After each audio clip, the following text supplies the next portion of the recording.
कार्यक्रममा कक्षा 9 र 10 को अङ्ग्रेजी, नेपाली र सामाजिक अध्ययन विषयको पठन पाठन हुनेछ।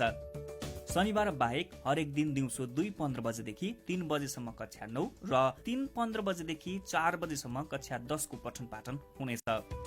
आइतबार र बुधबार अङ्ग्रेजी, सोमबार र बिहिबार नेपाली, मङ्गलबार र शुक्रबार सामाजिक अध्ययन विषयको पठन पाठन हुनेछ। यो कार्यक्रम इटरी एफएम को फ्रिक्वेन्सी 92.5 मेगाहर्ज का साथै इटरी एफएम को अनलाइन www.itarifm.com.np र मोबाइल एप्लिकेसन हाम्रो पात्रमा पनि सुन्न सक्नुहुन्छ।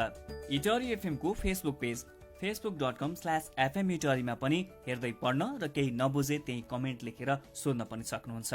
इटरी एफएम को फोन नम्बर 025 584 556 मा फोन गरेर पनि नबुझेका कुरा सोध्न सक्नुहुन्छ। कार्यक्रमको सुरुमा आधा घण्टा कक्षा हुनेछ, त्यसपछि 15 मिनटको समय प्रश्न उत्तरको हुनेछ। त्यही समयमा विद्यार्थीहरूले प्रश्न गर्न सक्नुहुनेछ। हामी कक्षा 9 र 10 का सबै विद्यार्थी भाइ बहिनीहरूलाई ध्यानपूर्वक सुन्न र केही अस्पष्ट भए आफूसँग जुन माध्यम सजिलो छ त्यही माध्यम प्रयोग गरी प्रश्न सोध्न अनुरोध गर्दछौँ। साथै आफ्ना सन्तानको सुन्दर भविष्य निर्माणको विषय भएकाले सबै अभिभावकहरूलाई सहजीकरणका लागि पनि हामी अनुरोध गर्दछौँ। अब आजको अर्को कक्षा सुरु हुँदैछ। अबको 45 मिनट अर्थात् 4 बजेसम्म कक्षा 10 को नेपाली विषयको पठन पाठन हुनेछ। अहिलेको कक्षा लिँदै हुनुहुन्छ शिक्षक इन्दिरा महर्षि।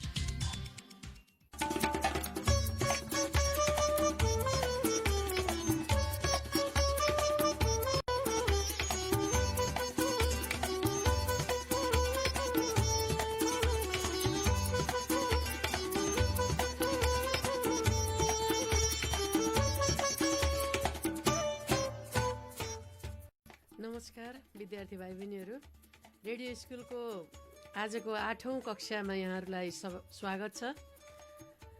हामी कक्षा 10 को नेपाली विषयको पाठ 3 मा छौँ। भाइ बहिनीहरू सबैलाई थाहा छ, गत सोमबारको कक्षामा हामीले सन्दुक रुइतको जीवनीका बारेमा छलफल गऱ्यौँ। डाक्टर सन्दुक रुइतले आँखा उपचारका क्षेत्रमा दिएको योगदान, राष्ट्रिय अन्तर्राष्ट्रिय क्षेत्रमा ख्याति कमाउन सफल भएको छ भन्ने कुरा हामीले पक्का पनि थाहा पायौँ। आशा छ भाइ बहिनीहरूले डाक्टर रुइतको योगदानका बारेमा केही भए पनि जानकारी प्राप्त गर्नु नै भयो होला। आज हामी यसै पाठ अन्तर्गत रहेर व्याकरण खण्डमा रहेको पद वर्ग अन्तर्गतका केही शब्दहरूका बारेमा हामी छलफल गर्छौँ। पदवर्ग अन्तर्गत क्रियायोगी, नामयोगी र संयोजक सम्बन्धमा आज हामी छलफल गर्छौँ है त। सबै भाइ बहिनीहरू तयार भएर रहनुहोला। मैले पहिलो पाठको अन्त्यमा पदवर्ग अन्तर्गतकै निपात र विस्मयादिबोधक जस्ता शब्दका बारेमा भाइ बहिनीहरूलाई बताइसकेकी छु। एकपल्ट सबै भाइ बहिनीहरूले स्मरण गर्नुहोस्। हामीले पद वर्गका सम्बन्धमा कक्षा 9 सम्म बेला बेलामा विभिन्न कक्षामा केही न केही छलफल गरेका छौँ, पढेका छौँ, सुनेका छौँ। तिनै पढेका सुनेका कुराहरूलाई आजको कक्षामा पुनरावृत्ति गर्ने काम हामी गर्छौँ भाइ बहिनीहरू। सर्वप्रथम म सोझै संयोजक, नामयोगी र क्रियायोगीमा प्रवेश नगरिकन फेरि एकपटक भाइ बहिनीहरूलाई पदवर्गको बारेमा केही कुरा जानकारी गराउँछु, जसले गर्दा भाइ बहिनीहरूलाई ती शब्दहरूका बारेमा जान्न सजिलो हुनेछ। कार्यका आधारमा शब्दलाई विभाजन गरिएको छ। त्यसमा 2 थरीका पद नेपाली भाषामा रहेका छन्। ती 2 थरीका भनेको, एक थरीकालाई भन्छौँ हामी विकारी वर्गका र अर्का थरी अविकारी अथवा अव्यय वर्गका पदहरू। विकारी वर्गका भन्नाले भाइ बहिनीहरू मैले अघिल्ला कक्षामा पनि बताइसकेकी छु, लिङ्ग, वचन, पुरुष, आदर, काल, पक्ष आदिका आधारमा रूप चलाउन सकिने, विकार आउने अथवा परिवर्तन हुने शब्द भनेर बुझ्नु पर्दछ। यस अन्तर्गत नाम, सर्वनाम, विशेषण र क्रियापद पर्दछन्। म एउटा उदाहरण भाइ बहिनीहरूलाई बताउँ। भाइ विद्यालय जान्छ भन्ने वाक्यमा हामीले यो भाइलाई स्त्रीलिङ्गी रूपमा पनि परिवर्तन गर्न सक्छौँ, बहिनी बनाउन सक्छौँ। त्यस्तै गरेर भाइहरू भनेर बहुवचनमा पनि त्यसलाई लैजान सक्छौँ। यसरी विभिन्न आधारमा रूप चलाउन सकिने, परिवर्तन हुने शब्द विकारी वर्गका शब्द हुन् भाइ बहिनीहरू। त्यसैले नाम, सर्वनाम, विशेषण र क्रियापदको रूप चलाउन सकिने हुनाले, परिवर्तन गर्न सकिने हुनाले, सधैँ एकनास नरहने हुनाले यिनलाई विकारी भनिएको हो। यी विकारी शब्दहरूका बारेमा पछिल्ला कक्षाहरूमा हामी छलफल गर्नेछौँ। आज चाहिँ हामी अविकारी अन्तर्गत प्रवेश गर्छौँ। अविकारीमा पनि अविकारी अथवा अव्यय वर्गका शब्द भन्नाले भाइ बहिनीहरू विकार नआउने, रूप नचल्ने अथवा लिङ्ग, वचन, पुरुष, काल, पक्ष, आदर आदिका आधारमा परिवर्तन नहुने, एकनास रहिरहने भन्ने शब्द बुझ्नु पर्दछ। उदाहरणका लागि तर भन्ने संयोजक शब्दलाई चिनौँ। तर भन्ने शब्दमा हामी बहुवचनबोधक प्रत्यय पनि लगाउन सक्दैनौँ। यसलाई पुलिङ्गी, स्त्रीलिङ्गी भनेर परिवर्तन गर्न पनि सक्दैनौँ। यसरी कुनै पनि आधारमा त्यो परिवर्तन हुँदैन, सधैँ एकनास रहन्छ। अस्ति हामीले पढेका निपात र विस्मयादि बोधक शब्दमा रहेका अहो, रे, त्यस्तै गरेर पो, त, नि ती शब्दहरू पनि त परिवर्तन नहुने भनेर हामीले पढिसकेका छौँ। हो, यसरी कुनै पनि आधारमा रूप चलाउन नसकिने, सधैँ एकनास रहने वर्गका शब्दलाई अव्यय शब्द भनिन्छ।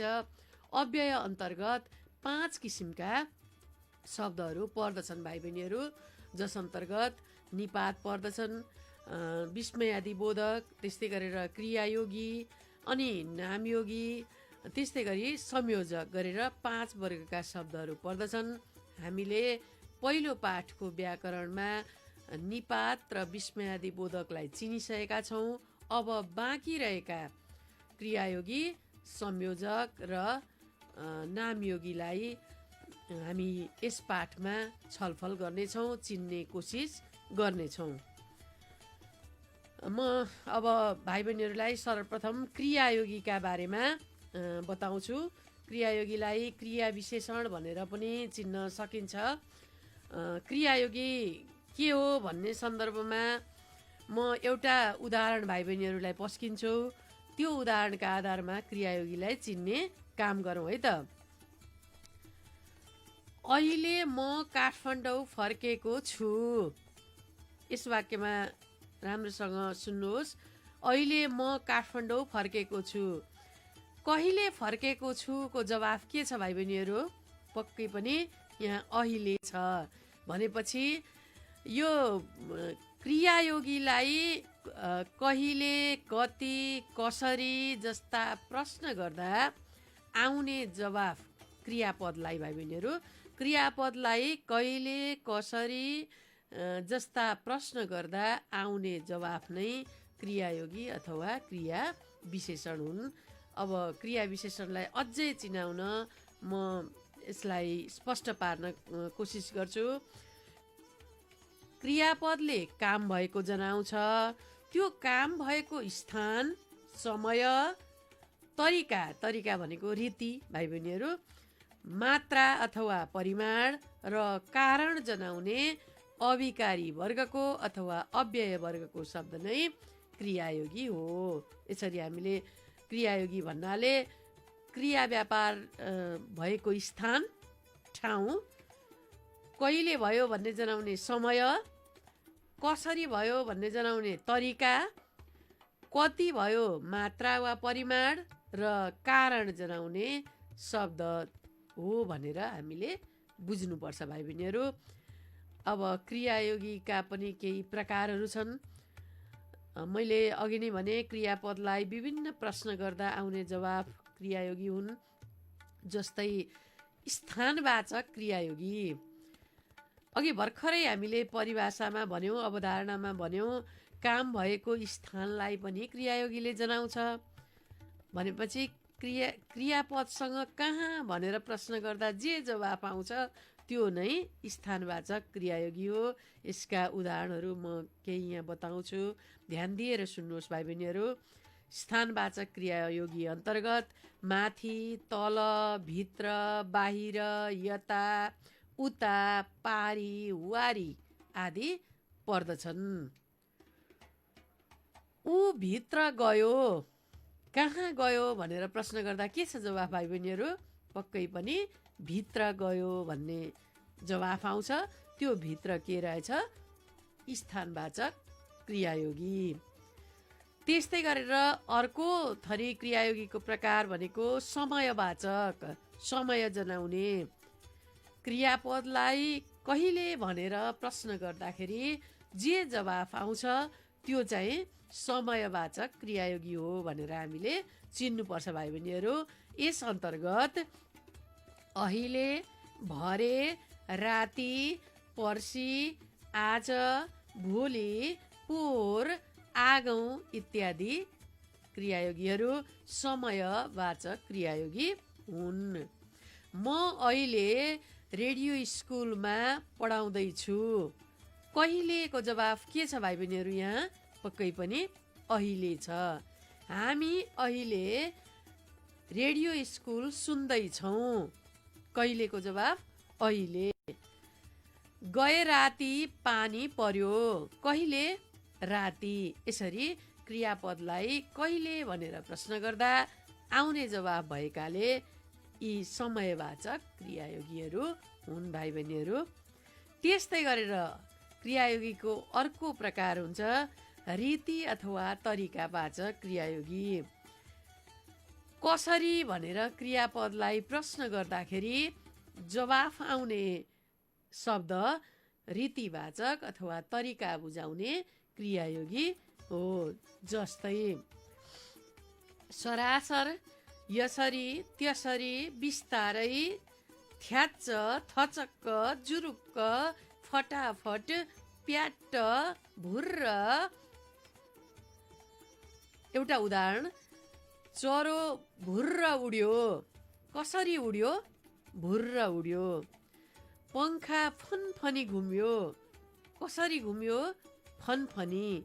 यसरी तरिका अथवा रीति जनाउने शब्दहरू तरिकावाचक अथवा रीतिवाचक क्रियायोगीहरू हुन्। हामीले अनुकरणात्मक शब्द भनेर जति पनि चिनेका छौँ ती अनुकरणात्मक शब्दहरू क्रियायोगी अन्तर्गत पर्दछन्। त्यसमा पनि तरिका जनाउने, रीति जनाउने क्रियायोगी पर्दछन्। त्यस्तै अर्को थरी क्रियायोगीको प्रकार भाइ बहिनीहरू परिमाणवाचक। परिणाम र परिमाण भन्ने शब्द अलग अलग शब्दहरू हुन्। भाइ बहिनीहरूलाई पक्का पनि थाहा छ। परिणाम भनेको फल अथवा नतिजा हो भने परिमाण भने चाहिँ मात्रा हो भाइ बहिनीहरू। मात्रा जनाउने। कति भनेर क्रियापदलाई प्रश्न गर्दाखेरि जे जवाफ आउँछ त्यो जवाफ नै परिमाणवाचक क्रियायोगी हो भनेर हामीले बुझ्नु पर्दछ। जस्तै धेरै, थोरै, अलिकति, जम्मै, पुरै, मनग्गे, प्रशस्तै इत्यादि। अब यहाँनिर भाइ बहिनीहरूलाई अलिकति सम्झाउँ। कहिलेकाहीँ कतिपय क्रियायोगी विशेषण जस्ता लाग्ने पनि हुन सक्छन्। त्यो चाहिँ वाक्यमा प्रयोग भइसकेपछि कसरी प्रयोग भएको छ त्यस आधारमा विशेषण हो कि क्रियायोगी हो भनेर हामीले पर्गेल्नु पर्ने हुन्छ। यदि नाम, सर्वनाम आदिको विशेषता जनाउन प्रयोग भएको छ भने त्यो विशेषणका रूपमा आयो। होइन, विशेषणको पनि विशेषता जनाउन, क्रियापदको विशेषता जनाउन आएको छ भने त्यो चाहिँ क्रियायोगी हुन जान्छ भाइ बहिनीहरू। म यसका लागि उदाहरण दिन्छु, ध्यान दिएर सुन्नुहोला। ऊ धेरै खान्छ। एउटा वाक्य राम्रोसँग सुन्नुहोस्। ऊ धेरै खान्छ भन्ने वाक्यमा कति खान्छ भनेर प्रश्न गर्दा के आएको छ जवाफ? पक्कै पनि धेरै भनेर आएको छ।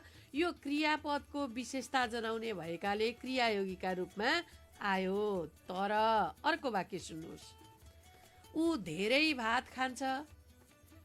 यहाँनिर क्रियापदको विशेषता जनाउन धेरै प्रयोग भएको छैन।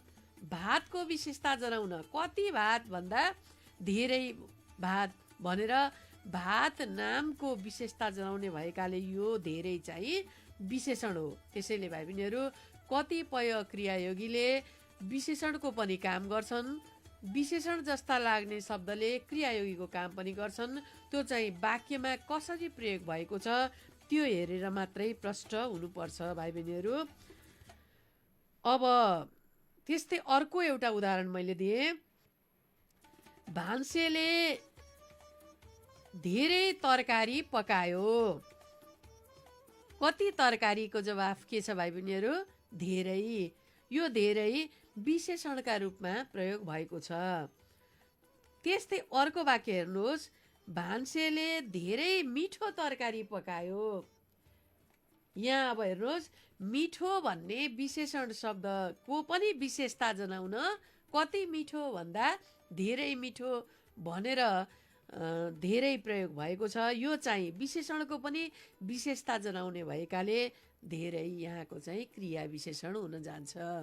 यसरी यो परिमाण वा मात्रा बुझाउने विशेषणले क्रिया विशेषणले चाहिँ विशेषणको रूपमा पनि काम गरेको हुन्छ, तर त्यो वाक्यमा प्रयोग भइसकेपछि हामीले हेरेर छुट्याउनु पर्ने हुन्छ। अब अर्को अथवा अन्तिम क्रियायोगीको प्रकार छ कारणबोधक क्रियायोगी। कारणबोधक क्रियायोगीका उदाहरणहरू पढ्न, लेख्न, पर्नाले, आउँदा, जानाले, हुनाले, यी कृदन्त शब्दहरू। कृदन्त भन्नाले भाइ बहिनीहरू असमापिका क्रिया, विभिन्न खालका प्रत्ययहरू लागेर, धातुमा प्रत्ययहरू लागेर बनेका वाक्य नटुङ्ग्याउने क्रियालाई हामी कृदन्त क्रिया अथवा असमापिका क्रिया भन्छौँ। हो, यी कृदन्त शब्द कारणबोधक क्रियायोगी भनेर वाक्यमा प्रयोग भएका हुन सक्छन्। ऊ पढ्न बस्यो। किनको जवाब के छ? पढ्न। त्यो पढ्न यहाँ क्रिया विशेषणका रूपमा प्रयोग भएको छ। यसरी क्रियायोगी अथवा क्रिया विशेषणका बारेमा मैले भाइ बहिनीहरूलाई केही कुरा जानकारी गराएँ। भाइ बहिनीहरूले 25 पेज नम्बरको व्याकरणको 1 नम्बरमा हेरेर त्यहाँनिर भएका रेखाङ्कन गरिएका क्रियायोगीहरूलाई आफ्नो उत्तर पुस्तिकामा टिपेर अझै थप जानकारी लिनुहुनेछ भन्ने आशा मैले राखेकी छु। अब हामी क्रियायोगीलाई छाडेर अर्को अव्यय वर्गको शब्द नामयोगीतर्फ प्रवेश गर्छौँ है त। नामयोगी पनि अव्यय वर्ग अन्तर्गतकै शब्द हो। अब अघि भर्खर हामीले क्रियायोगी भन्यौँ, क्रियाको विशेषता जनाउन आउने, क्रियाको स्थान, समय आदि बुझाउन आउने शब्द चाहिँ क्रियायोगी हुन् भन्यौँ। त्यहाँ चाहिँ क्रियासँग गाँसिएर आएका हुँदैनन्, ती शब्द अलग्गै आएका हुन्छन्। अब यो नामयोगीको हकमा चाहिँ के छ भने नाम, सर्वनाम आदिसँग एउटै डिकोमा गाँसिएर आउने अव्यय वर्गका शब्दलाई अथवा अविकारी वर्गका शब्दलाई नामयोगी भनिन्छ भाइ बहिनीहरू। एउटै डिकोमा भन्नाले जस्तो कि भाइहरू भन्दा भाइ र हरू एउटै डिकोमा लेखिन्छ। मसँग भन्दाखेरि म र सँग एउटै डिकोमा लेखिन्छ। देवनागरी लिपि डिको तानेर लेख्ने गरिन्छ, भाइ बहिनीहरूलाई थाहा छँदैछ। त्यो एउटै डिको भन्नाले एउटै शब्द भन्ने बुझ्नुपर्दछ। यो नामयोगीहरू एउटै डिकोमा लेखिन्छन् र यिनीहरू चाहिँ अव्यय वर्गका शब्दहरू हुन्। नामिक पदसँग गाँसिएर आउँछन् नामयोगीहरू। अब नामिक पद भन्नाले नाम र सर्वनाम भन्ने बुझिन्छ, तर नाम र सर्वनामसँग मात्रै आउने चाहिँ होइन भाइ बहिनीहरू। म केही उदाहरणहरू दिन्छु। नाम, सर्वनाम, त्यस्तै गरेर विशेषण र क्रिया विशेषणसँग पनि नामयोगी गाँसिएर आउन सक्छन्। एक दुईवटा उदाहरणहरू ध्यान दिएर सुन्नुहोस्। हिजोसम्म भन्ने शब्द मैले भने, हिजोसम्ममा सम्म भन्ने नामयोगी छ। त्यो हिजो चाहिँ क्रिया विशेषण हो। भर्खरै हामीले यसभन्दा अगाडि क्रियायोगी अथवा क्रिया विशेषणका बारेमा जानकारी पाएका छौँ। त्यो क्रियायोगी हिजोसँग सम्म लागेको छ, यो सम्म चाहिँ क्रिया विशेषणसँग लागेको नामयोगी हो। त्यस्तै गरेर हरिसँग भनियो भने हरि नाम हो, नामसँग गाँसियो, यो पनि नामयोगी हो। मसित भनियो भने म सर्वनाम हो, सर्वनामसँग सित लागेको छ, यो पनि नामयोगी हो। त्यस्तै गरेर रोगी बाहेक भनियो, रोगी भन्ने विशेषण शब्द हो, विशेषण शब्दसँग बाहेक लागेको छ, त्यो पनि नामयोगी हो। यसरी झुकिनु हामीले के कुरामा भएन भने नामयोगी भन्नाले नामसँग मात्रै गाँसिएर आउँछ होला भन्ने चाहिँ नठान्नु होला। यो सर्वनामसँग पनि गाँसिएर आउन सक्छ, विशेषणसँग पनि आउन सक्छ र क्रिया विशेषणसँग पनि गाँसिएर आउन सक्दो रहेछ। अब म केही नामयोगीहरू पढेर सुनाउँछु, भाइ बहिनीहरूले ध्यान दिएर सुन्नुहोला।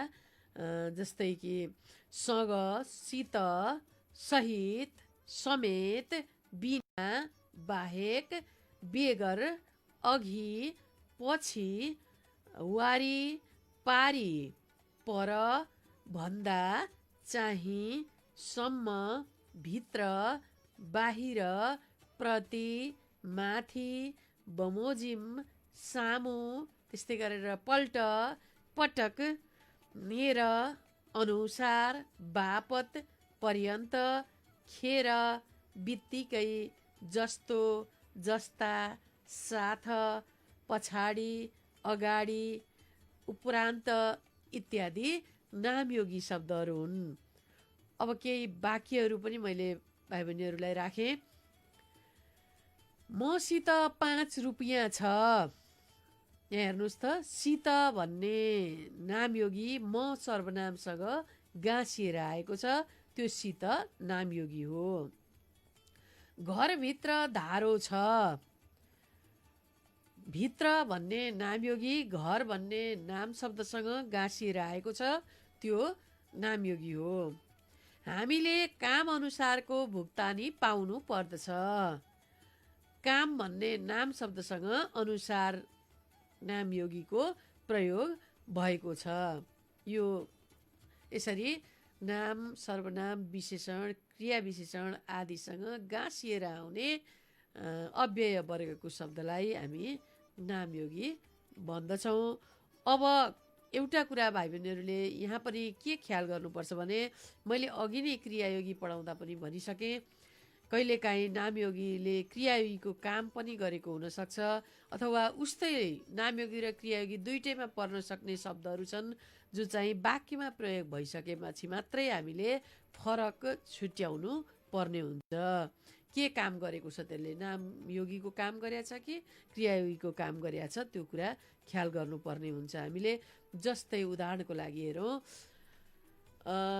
अघि विशेषण र क्रियायोगी उस्तै छन् भने जस्तै यहाँ पनि नामयोगी र क्रियायोगी उस्तै उस्तै हुन सक्छन्। एकपल्ट हेरौँ। ऊ भित्र गयो। ऊ छुट्टै शब्द, भित्र छुट्टै शब्द, गयो छुट्टै शब्द। त्यहाँ छन्। ऊ भित्र गयो भन्दा कहाँ गयोको जवाफ भित्र छ, त्यसैले त्यो भित्र चाहिँ क्रियाको विशेषता जनाउने भएकाले क्रियाको के अरे समय, स्थान आदि जनाउने भएकाले त्यो क्रियायोगी हुन गयो। तर ऊ भित्र दया छ भनियो।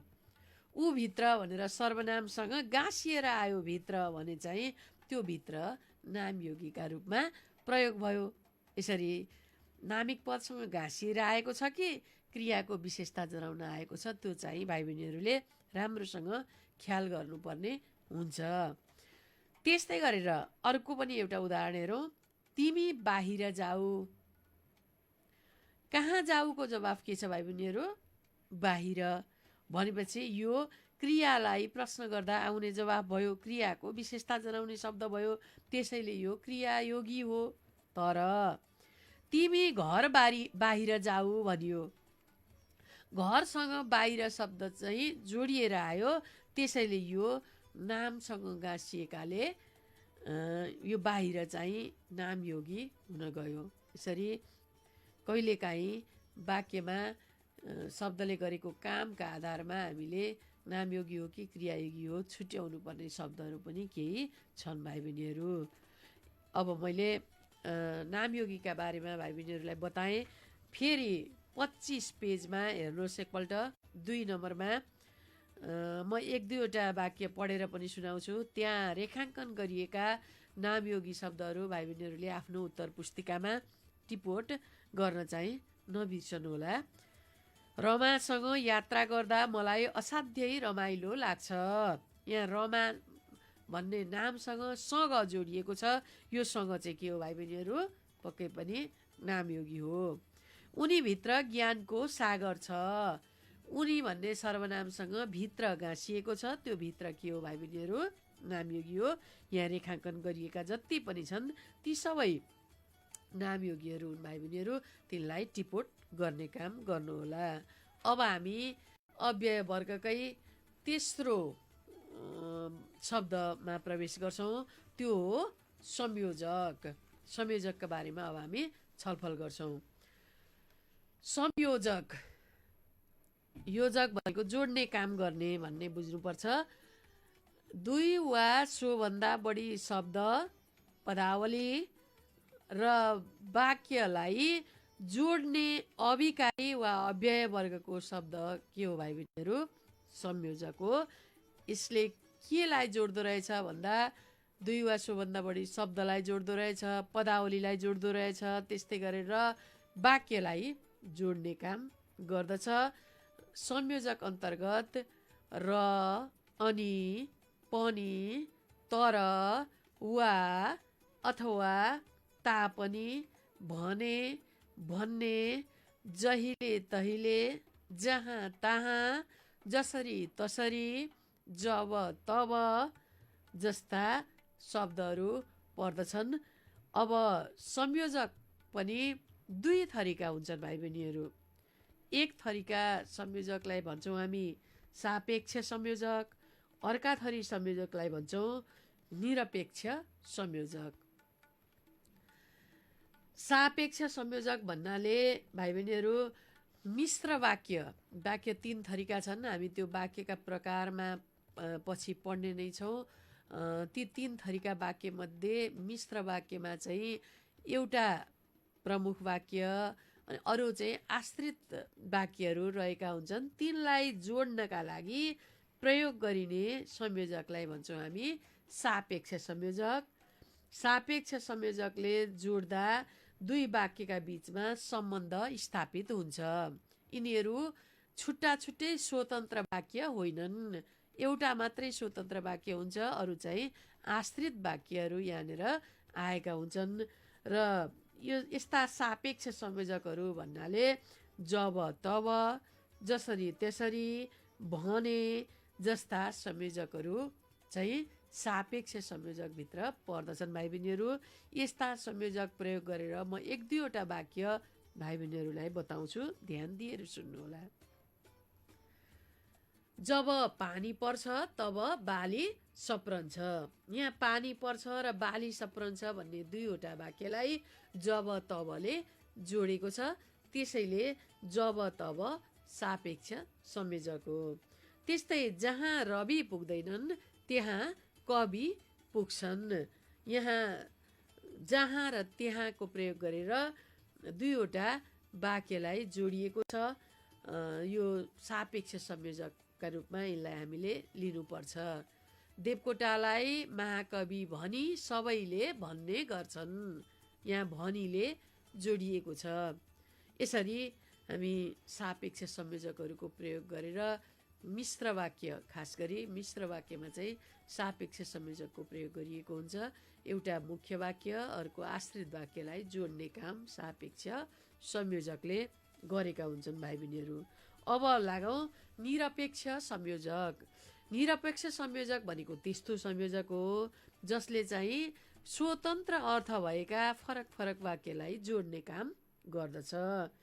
यसमा पर्ने संयोजकहरू र, अनि, पनि, तर, वा, अथवा आदि निरपेक्ष संयोजकका उदाहरणहरू हुन्। यहाँ एउटा वाक्यसँग अर्को वाक्यको त्यस्तो आश्रय, एउटा वाक्यसँग अर्को वाक्य आश्रित हुनुपर्ने अवस्था रहँदैन। छुट्टै स्वतन्त्र अर्थ भएका वाक्यलाई यस्ता खाले संयोजकले जोड्ने काम गरेका हुन्छन्। यो खास गरी संयुक्त वाक्यमा यस्ता संयोजक प्रयोग गरिएका हुन्छन् भाइ बहिनीहरू।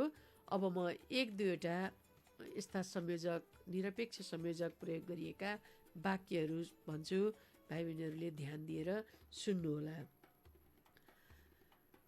भाइ घर गयो अनि पढ्न बस्यो। यहाँ अनि भन्ने संयोजकले भाइ घर गयो र भाइ पढ्न बस्यो भन्ने दुईवटा वाक्यलाई जोडेको छ, त्यसैले यो निरपेक्ष संयोजक अनि हो। म बजार गएँ र फलफुल किने। यहाँ रले दुईवटा वाक्यलाई जोडेको छ। ऊ धनी छ तर लोभी छ।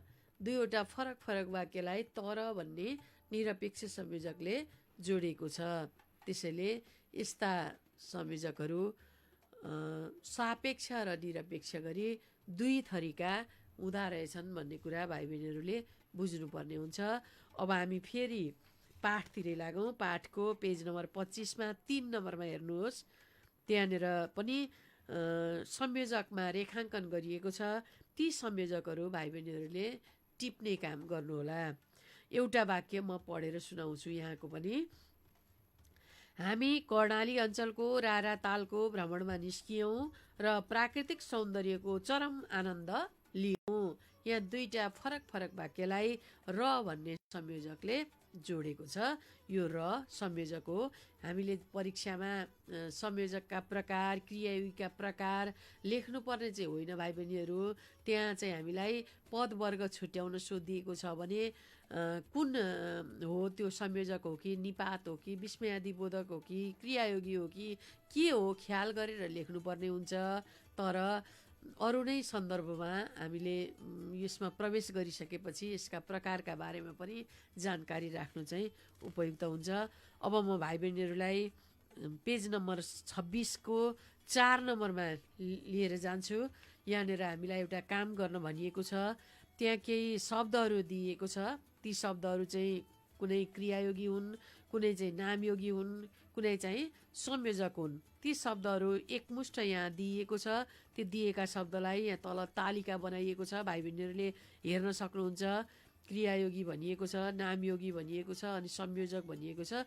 त्यो तालिकामा यहाँ माथि भएका शब्दहरूलाई भर्ने काम हामीले गर्नुपर्छ।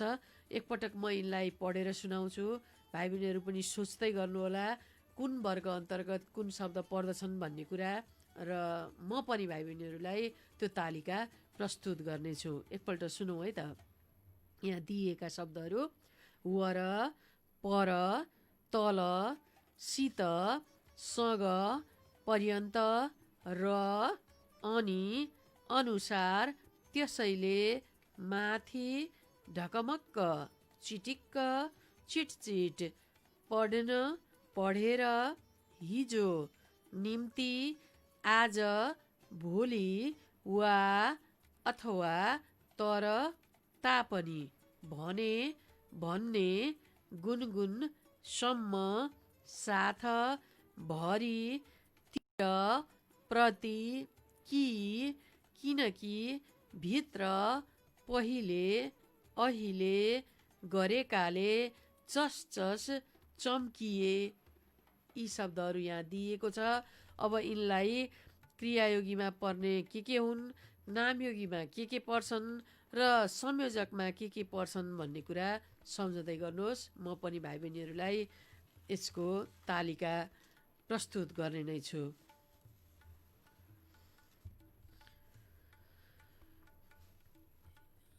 अब यहाँ दिएको तालिका हेरौँ। क्रियायोगी वर्गमा यहाँ केही उदाहरण पनि दिएको छ। हेर्नुहोस् राम्रोसँग।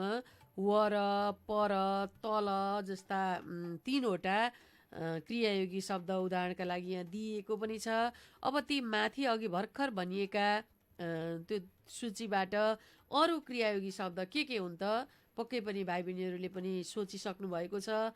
म पनि यहाँ केही बताउँछु र ध्यान दिएर सुन्नुहोला।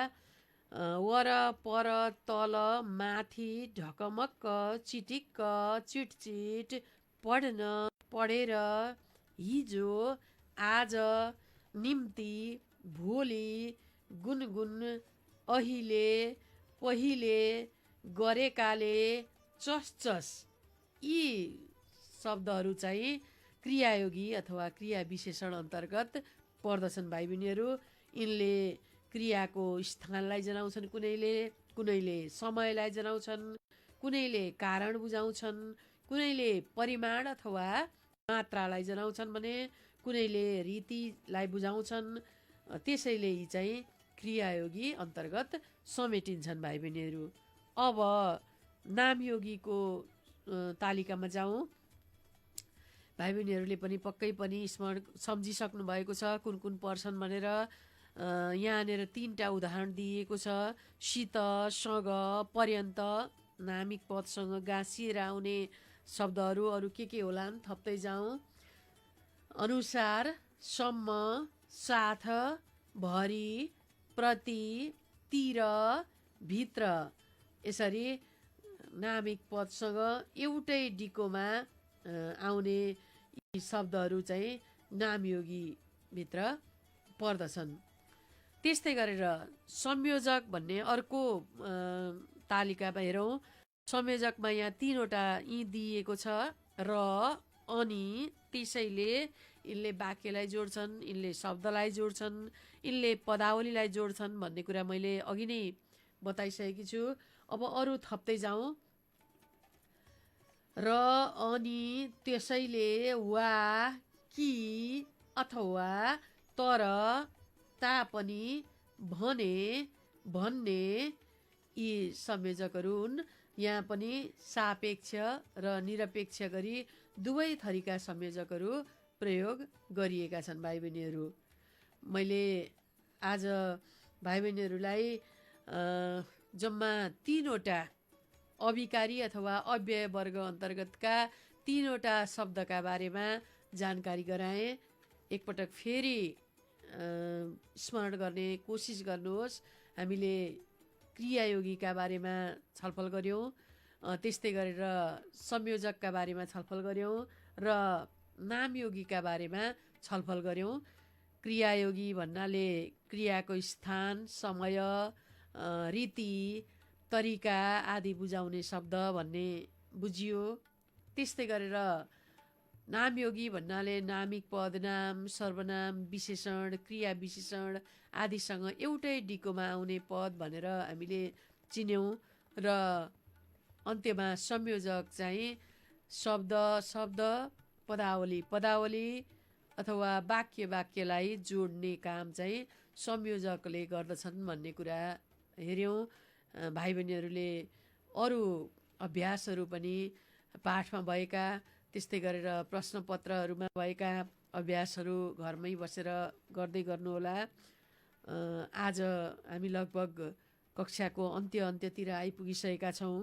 अब आउने कक्षामा हामी बाँकी यही पाठ अन्तर्गतका बाँकी कुराहरू, खास गरी यो जीवनी लेखन बुदाका आधारमा,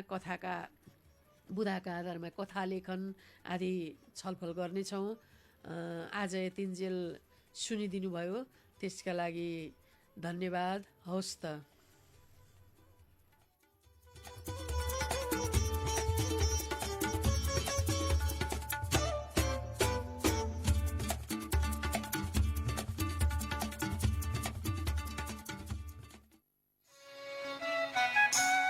अहिले तपाईँ इटहरी FM 92.5 मेगाहर्ज सुन्दै हुनुहुन्छ। दुनिया नै यति बेला विश्वव्यापी महामारी कोरोना भाइरसबाट त्रसित छ।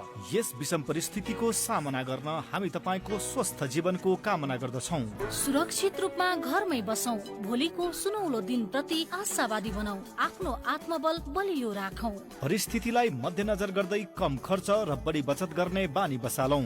छिटो छरितो कर्जा, निक्षेपमा सर्वाधिक ब्याज दर सहित मञ्जुश्री फाइनान्स लिमिटेड सदैव तपाईँ सँगै रहनेछ। विस्तृत जानकारीको लागि हाम्रो फेसबुक पेज वा वेबसाइट www.manjusrifinance.com.np सँग जोडिनुहोला। नेपाल राष्ट्र बैंकबाट ग वर्गको इजाजत प्राप्त मञ्जुश्री फाइनान्स लिमिटेड, प्रधान कार्यालय नयाँ बानेश्वर काठमाडौँ, शाखा कार्यालय इटहरी, धरान लाइन इटहरी सुनसरी। आहा, कति राम्रो मार्बल र